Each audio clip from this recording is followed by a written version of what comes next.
चुंटू के पापा लागल बधन तेरे सुना चिंटू के पापा हमारा तू बतिया हो नहीं तू भूलई हो मिठैया ले आई हो सुना चिंटू के पापा मिठैया ले आई हो सुना चिंटू के पापा मिठैया ले आई हो ए मिठैया ले आई हो मिठैया ले आई हो मिठैया ले आई हो सुना चिंटू के पापा मिठैया ले आई हो सुना चिंटू के पापा मिठैया ले आई हो रंग चटकार साड़ी जानी तू भूलई हो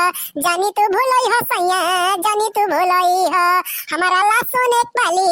किनी के लाई हो सैया किनी के लाई हो साल भर के बाद आइल बाटे ई त्योहारवा सुनाए चिंटू पापा नया नया चीजिया खरीदिया चिंटू पापा नया चीजिया खरीदिया चिंटू पापा ए